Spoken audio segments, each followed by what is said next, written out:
আসসালামু আলাইকুম সুপ্রিয় দর্শক, সবার কি অবস্থা? হাজির হয়ে গেলাম দীপ্ত টিভির নিবেদিত খুশবু নাটকের 111তম পর্বে কী সব ঘটতে চলেছে তার অগ্রিম আপডেট নিয়ে।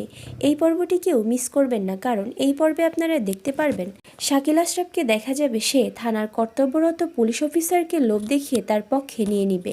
তখন সেই পুলিশ অফিসার পিস্তলে যে খুশবুর হাতের ছাপ পাওয়া গিয়েছে সেটা কোনোভাবেই যে বিশ্বাস করবে না, এটা শাকিলকে জানালে শাকিল বলবে, আমি অত কিছু বুঝি না, যে করেই হোক আপনি খুশবুকে অ্যারেস্ট করার ব্যবস্থা করেন। এই বলে সে তাকে অনেক টাকার লোভ দেখাবে।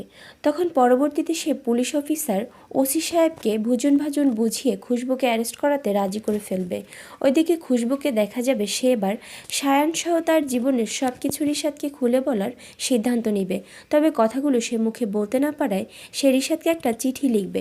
আর যখন সেই চিঠিটা সে রিশাদকে দিতে যাবে, ঠিক তখনই সেখানে সেই পুলিশ অফিসার খুশবুকে অ্যারেস্ট করাতে থানার ওসি সাহেবকে নিয়ে হাজির হয়ে যাবে এবং বলবে, খুশবু, আমরা যথাযথ প্রমাণ সাপেক্ষে একটা খুনের মামলার অভিযোগে আপনাকে গ্রেপ্তার করতে এসেছি। আর এটা শুনে খুশবু সহ সেখানে থাকা সবাই অবাক হয়ে যাবে। আর পাশ থেকে শাকিলকে দেখা যাবে সে মুস্কি মুস্কি হাসতে থাকবে।